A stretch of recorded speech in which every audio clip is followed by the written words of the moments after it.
अस्सलाम वालेकुम एवरीवन, मेरा नाम अली हैदर है और आपका शुक्रगुजार हूं कि आप इस स्पेशल वीडियो को देखने के लिए आए हैं। हम में से अक्सरियत ये चाहती है कि अच्छे मुस्तकबिल के लिए हम किसी ऐसे मुल्क का सफ़र करें, किसी ऐसे मुल्क में जाएं जहां पे पहले से तमाम सहूलियात मौजूद हैं। इसके अलावा भी जो साहिब इस्तात लोग हैं वो विज़िट करना चाहते हैं, वो दुनिया घूमना चाहते हैं, बट इंफॉर्मेशन बहुत कम है। जिन लोगों के पास इंफॉर्मेशन है भी सही, उनका एक्सपीरियंस बहुत कम होता है, या इससे भी वर्स्ट केस सिनारियो ये होता है कि उन लोगों की नीयत बहुत बुरी होती है। पूरे मुल्क में ऐसे कई जगह हैं जिनको मैं भी जानता हूँ, हम रिपोर्ट भी कर चुके हैं, जहाँ वीज़ा फ्रॉड होता है, जहाँ पे आपसे पैसे ले लिए जाते हैं, आपसे फ्रॉड कर लिया जाता है। तो क्यों ना मैंने सोचा कि आपको मैं ऐसे कंसल्टेंट से मिलवाऊं जो आपका वीज़ा प्रोसेस करेंगे पूरी ईमानदारी के साथ, आपको हकाइक बताएंगे, यानी आपकी जो आपके एलिजिबिलिटी के हवाले से आपको हकाइक बताए जाएंगे, और फिर आपके वीज़ा प्रोसेस के एक कंबरसम प्रोसेस को और आसान कर देंगे। तो हम मौजूद हैं इस वक्त एफके कंसल्टेंट्स की चेयरपर्सन ओनर मोहतरमा फायजा कंवल साहबा, बहुत शुक्रिया कि आपने टाइम निकाला। अब हमारी ख्वाहिश यही थी कि लोगों को कोई बताने वाला हो और कोई ऐसा इदारा कि जिसकी क्रेडिबिलिटी है कि जनाब ये इतना भी मुश्किल नहीं है जितना लोगों ने हवा बना रखा है किसी बैरून मुल्क सफ़र करना। पाकिस्तानी जाते हैं और आपके प्लेटफॉर्म से जाते हैं। तो पहली बात तो यह कि बहुत अच्छा काम कर रहे हैं आप प्रॉपर गाइड कर रहे हैं लोगों को। और अब तक मैंने, अगर मैं ऑनेस्टली बताऊं, मैंने अब तक कोई नेगेटिव रिव्यू ना किसी सोशल मीडिया प्लेटफॉर्म पे पढ़ा है इनके बारे में, ना किसी अपने रेफरेंस किसी जानने वाले के मुंह से सुना है। तो ये बहुत बड़ी बात होती है कि आप मार्केट में बैठे हुए हैं और क्रेडिबिलिटी के साथ बैठे हुए हैं। वीज़ाज आजकल पाकिस्तानी, क्या रेशो है पाकिस्तानियों की जो आपके पास आ रहे हैं और कह रहे हैं कि हमें वीज़ा लगवा के दें, हमने बाहर जाना है, और फिर डेफिनेटली आप वीज़ा लगवा के भी दे रहे हैं? जो बाहर जाना चाह रहे हैं उनकी वीज़ा रेशो यहाँ पे बहुत ज़्यादा हाई है। उसमें स्टूडेंट्स भी हैं, उसमें जॉब पर्सन्स भी हैं, बिजनेसमैन्स भी हैं जो यहाँ से बाहर जाना चाह रहे हैं। ठीक है। तो इसमें ये समझ लें कि डेली बेसिस पे हमारे पास जो है वो 1000+ में एप्लीकेशंस आ रही होती हैं जो लोग यहाँ से बाहर जाना चाह रहे हैं। अच्छा। इसमें ये है कि अपने फ्यूचर के लिए वो लोग जाना चाह रहे हैं, उनको पता होता है कि फ्यूचर हमारा वहाँ पे जाएंगे तो ज़्यादा ब्राइट हो सकता है। अच्छा, अगेन मैं थोड़ी सख्त बात मैं इसलिए करूंगा ताकि लोगों को पता हो कि हाँ, ये उस पूरी भट्टी से आप लोग गुजर के आए हैं जी।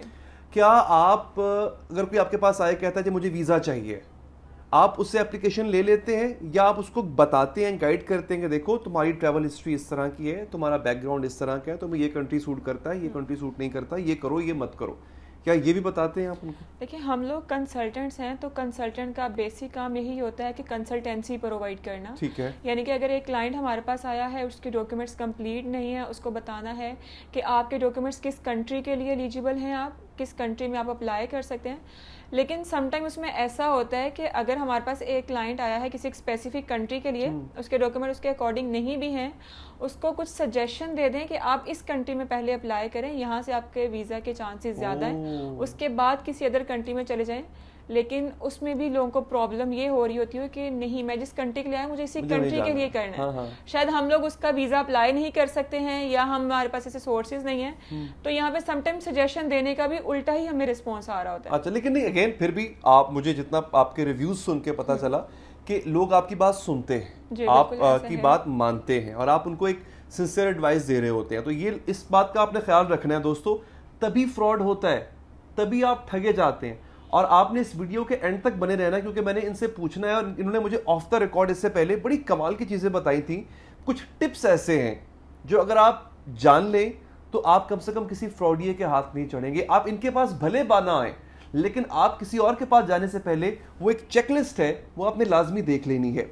अच्छा, अब हम ये देखते हैं कि कुछ कंट्रीज ऐसे स्पेसिफिक हैं जहां पाकिस्तानी बहुत ज़्यादा शौक से जाना चाहते हैं।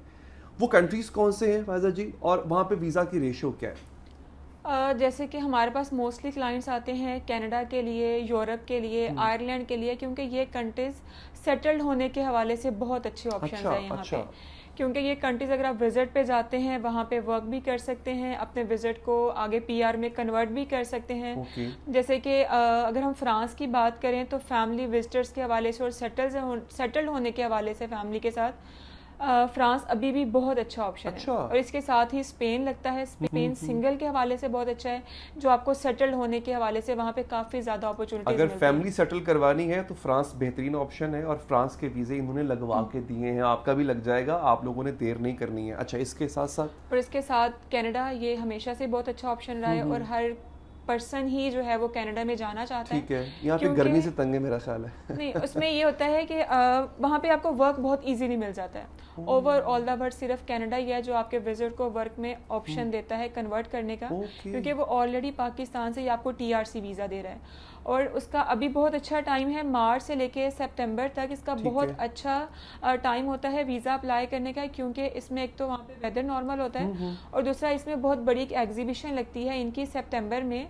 जो पूरे साल में एक ही दफ़ा लगती है, जहाँ पे डिफरेंट लोग अपने डिफरेंट बिजनेस के हवाले से डिफरेंट कल्चर को प्रमोट कर रहे होते हैं। तो इसमें इनकी वीज़ा रेशो बहुत अच्छी होती है। अगर हम 2022 और 23 की बात करें तो इसमें भी कनाडा ने पाकिस्तानियों को बहुत सारे वीज़ाज इशू किए थे, और इसी टाइम पे किए थे, और आपके प्लेटफॉर्म से भी और बहुत हुए बिल्कुल थे। फ्रेश पासपोर्ट पर बहुत माइनर सी बैंक स्टेटमेंट पे वीज़े अप्रूव हो गया। अच्छा, मैं इस पे भी आता हूँ, एक तो फ्रेश पासपोर्ट और बैंक स्टेटमेंट पे जी। लेकिन ये जो वीज़ाज अप्रूव हुए हैं, आप कहेंगे कनाडा ने दिल खोल के वीज़ाज जो हैं वो दिए हैं, तो आपके प्लेटफॉर्म से बहुत से वीज़ाज डेफिनेटली, मैंने अभी डाटा देखा सारा, आपके प्लेटफॉर्म से माशाल्लाह बहुत वीज़ाज अप्रूव हुए हैं।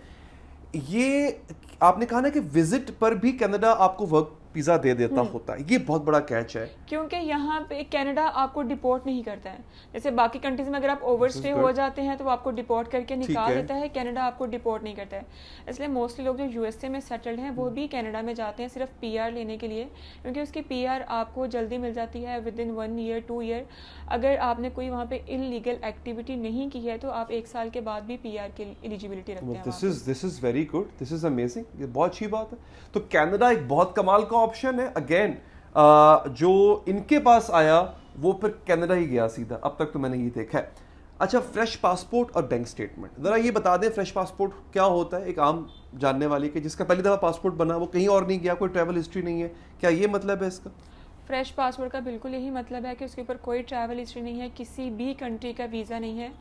तो कुछ क्लाइंट ऐसा होते हैं कि वो अपनी एक सेटिस्फेक्शन चाहते हैं कि अगर मेरी ट्रैवल हिस्ट्री बन जाएगी तो मैं अगर वीज़ा अप्लाई करूंगा तो उसमें चांसेस ज़्यादा होंगे। ठीक है। तो ट्रैवल हिस्ट्री बनाने के लिए जो कंट्रीज अच्छे चल रहे हैं उसमें साउथ कोरिया है, जापान बहुत अच्छा ऑप्शन चल रहा है कि अगर आपका जापान का वीज़ा लगा होता है फिर आप कनाडा, अमेरिका, इंग्लैंड, इन कंट्रीज का ईजीली वीज़ा हासिल कर सकते हैं। तो ये वीज़ास भी आप लगवा देते हैं साउथ कोरिया, जापान का? ऐसा ही है। इनफैक्ट के ट्रैवल हिस्ट्री बनाने के लिए अगर आप जापान साउथ कोरिया नहीं जाना चाहते हैं तो आप मलेशिया, थाईलैंड, आज़रबाईजान, सिंगापुर, इन सब कंट्रीज का इकट्ठा टूर भी हमसे ले सकते हैं। अच्छा, टूर भी करवा देंगे यार आपको और चाहिए क्या, मुझे बताएं। आपको यहाँ पे कागान नारान जाने में प्रॉब्लम हो रही होती है, प्रोग्राम नहीं बन रहा होता, प्लान नहीं बन रहा होता, ये आपके लिए प्लान भी बना रहे हैं, ये आपको टूर भी करवा रहे हैं, आपको वीज़ा भी लेके दे रहे हैं, आपको कनाडा भेजने से पहले बाकी दुनिया की सैर भी करवा रहे हैं, और इनके पैकेजेस भी बहुत नॉमिनल हैं बाय द वे। सो और क्या चाहिए? सामने मुसलसल नंबर चल रहा है इनका, आप उस पर हर किसी भी वक्त मैसेज कर सकते हैं, कॉन्टैक्ट कर सकते हैं। मैं अभी आपके सामने स्क्रीन पे चल भी रहा है कि इनकी टीम्स भी जो है ना माशाल्लाह वो हमा वक्त रेडी होती हैं, हमा वक्त जो है वो कंसल्टेंसी दे रही होती हैं।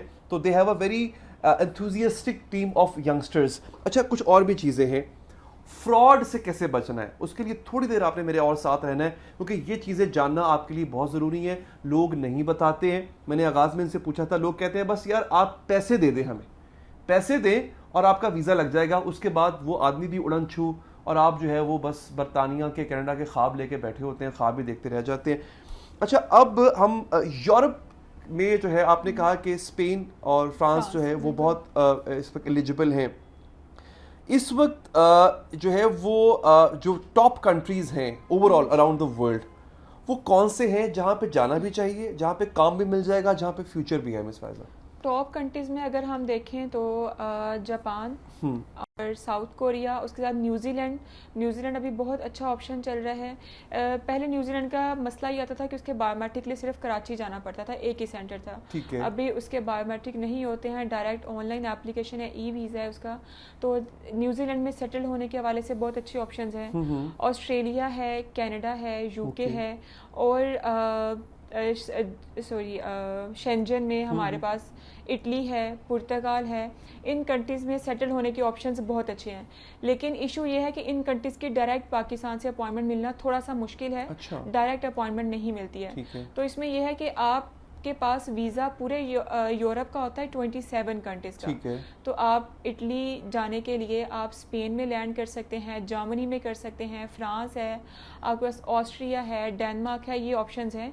इन कंट्रीज़ की अपॉइंटमेंट्स आपको ईजिली मिल जाती हैं। यहाँ पे आपकी लैंडिंग होगी, उसके बाद अपनी मर्जी से सेटल्ड होने के हवाले से आप इटली, माल्टा, पुर्तगाल, लग्जमबर्ग, कोई भी कंट्रीज़ को चूज़ कर सकते हैं। Very good. अच्छा, एक बंदा आपके पास आया, कह रहा है बाहर भी जाना है। मैं अब आपको एक बिल्कुल ऐसा सिनेरियो आपके सामने रखने जा रहा हूँ। फर्ज करें मैं ही आ गया आपके पास, मैंने कहा फायजा जी बाहर भी जाना है, शौक भी बहुत है, सेटल भी होना है वहाँ पे जाके, बैंक स्टेटमेंट नहीं है, क्या करूँ? ऐसे बहुत ज़्यादा क्लाइंट्स हमारे पास आते हैं, इनके पास बैंक स्टेटमेंट नहीं होती है। ये गौर से और वो लोग सिर्फ यही सोच के बैठे होते हैं कि मेरे पास बैंक स्टेटमेंट नहीं है तो मैं अप्लाई नहीं कर सकता हूँ, मैं जा नहीं सकता।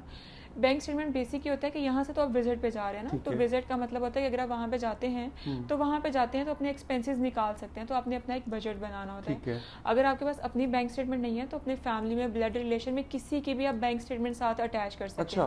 तो अपने father, mother, sister, cousin, friend, किसी की भी ले सकते हैं, मामू ताया भी कर सकते हैं, किसी की भी कर सकते हैं। लेकिन ये है कि ब्लड रिलेशन से हटके अगर आप किसी भी अदर पर्सन की बैंक स्टेटमेंट साथ अटैच करेंगे तो उसे एफिडेविट लेना पड़ेगा, यानी कि ये पर्सन आपको स्पॉन्सर कर रहा है, आपका सारा एक्सपेंस बेयर करते हुए आपको भेज रहे हैं। जैसे कि आप देखते हैं कि बहुत ज्यादा लोग दूसरे को एज अ गिफ्ट बाहर टूर पे भेज रहे होते हैं, तो एक तरह से वो उसका सारा एक्सपेंस बेयर करके उसको स्पॉन्सर कर रहे हैं। तो अगर कोई आपके रिलेटिव में से आपको स्पॉन्सर करता है, आपकी बैंक स्टेटमेंट साथ अटैच करता है, तो इससे आपके वीजा लगने के चांसेस में कोई फर्क नहीं पड़ता। Okay, this is amazing. मतलब यहाँ तक भी आपके पास अगर सहूलत मौजूद है तो और क्या चाहिए। देखिए, सबसे बड़ी बात होती है सही गाइड करने वाला, सही रहनुमाई करने वाला। तो अब तक जितनी इन्फॉर्मेशन, मैं खुद भी जो कि ट्रैवल करता रहा हूँ, लेकिन जो इन्फॉर्मेशन इन्होंने मुझे दी है वो शायद मुझे पहले पता नहीं थी। और बहुत से लोग मारे जाते हैं, अपनी ज़िंदगी भर की जमा पूंजियाँ गंवा बैठते हैं, इसीलिए क्योंकि उनके पास इन्फॉर्मेशन नहीं होती। और ख़ास तौर पे मैं रिक्वेस्ट करूँगा, ये जो डंकी लगा के जाने वाले लोग हैं, प्लीज़, आसान तरीका है, लीगल तरीका है कि जिससे आपकी जान भी महफूज रहेगी और आप मंजिल तक पहुँच भी जाएंगे। अब बिल्कुल आखिर में फायदा जी, फ्रॉड कहाँ होता है, कौन से, किस तरह से बचा जाए, ज़रा टिप्स भी देना इनको देखने वालों को कि फ्रॉड से कैसे बचना है आपको। फ्रॉड यही होता है कि अगर मेरे पास एक क्लाइंट आ गया, मैं उसको बोलूँ कि जी आप मुझे अपना 50 लाख 30 लाख रुपया दें, हफ्ते बाद आ जाएगा, आपका वीज़ा लगा होगा, तो ये फ्रॉड होता है। क्योंकि हम लोग कंसल्टेंट हैं, हम लोग एम्बेसडर नहीं हैं, वीज़ा हम लोगों ने नहीं देना है, वीज़ा एम्बेसी ने देना है।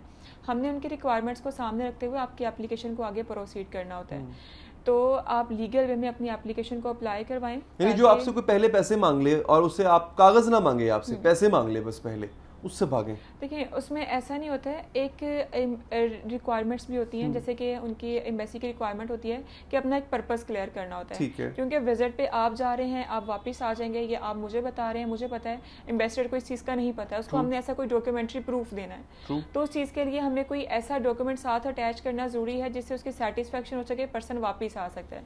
तो उसके लिए फिर हम इन्विटेशन वहाँ से अरेंज करते हैं, फिर उनकी बुकिंग्स चाहिए होती हैं, होटल की बुकिंग्स, आपकी टिकट्स वगैरह की रिजर्वेशन, फिर आपके फॉर्म्स वगैरह की फिलिंग। इस पे जो एक्सपेंस आता है, एक कंसल्टेंट एजेंट आपसे मैक्सिमम अपनी कंसल्टेंसी चार्ज कर सकता है, वो भी आपकी फाइल को प्रोसेस करने के लिए।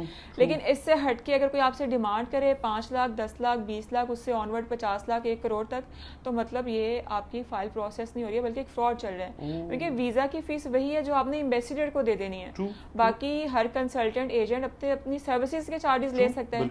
50 लाख 1 करोड़ रुपया लेना, ये यहाँ पे फ्रॉड होता है। और लोग ऐसा करते भी हैं, उनको पे भी करते हैं।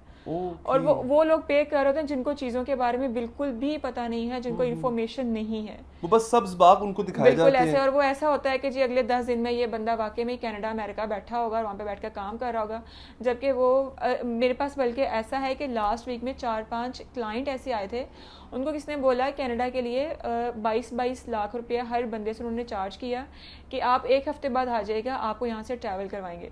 वो अपने बैग सारा कुछ सामान पैक करके आए, पूरा दिन वहाँ पे गुजारा, ना तो पर्सन आया वहाँ पे, ना उनके पासपोर्ट आए, ना वीज़े लग के आए। तो ये होता है कि किसी को भी आपने अपना पासपोर्ट होल्ड नहीं करवाना होता, क्योंकि पासपोर्ट सिर्फ एम्बेसी को चाहिए, एम्बेसी में जमा करवाएं। कोई भी एजेंट या कंसल्टेंट आपका पासपोर्ट होल्ड करने की वो अथॉरिटी नहीं रखता। अब आपने सुन लिया ये, तो दोस्तों इनका एड्रेस, इनका फ़ोन नंबर सब कुछ आपके सामने है। इनके ऑफिस का लाहौर में बहुत ही कमाल की जगह पे, कमाल की लोकेशन पे इनका ऑफिस है। आप खुद आएँ, इनसे मिलें, इनके एजेंट्स होंगे, इनका स्टाफ होगा, फायजा जी खुद यहाँ पे होंगी। जब तक आपकी सेटिस्फेक्शन नहीं होगी आपको बताते रहेंगे। सबसे पहला कदम आपने ये उठाना है कि आपने वेल इन्फॉर्म्ड रहना है। वीज़ा लग जाता होता है, आपके पैसे बचाने के लिए एक तरह से हमने ये वीडियो की है ताकि आप किसी फ्रॉडिये के हाथों ठगे ना जाएं। So FK consultants are the right platform for you if you want to get a visa of any other country, of any country that you want to visit, और इधर you want to stay there permanently and bring your family as well. Faiza ji thank you so much कि आपने वक्त दिया। It was very informative, बहुत fruitful था। और इंशाल्लाह मुझे उम्मीद है कि लोग जो अब नौसिखियों के हाथों या अनाड़ियों के हाथों या फ्रॉडियों के हाथों ठगे जा रहे हैं, आपकी गुफ्तगू सुन के वो समझ जाएंगे कि this is the right platform. बहुत शुक्रिया, अपना बहुत ख्याल रखिए, अल्लाह हाफिज़।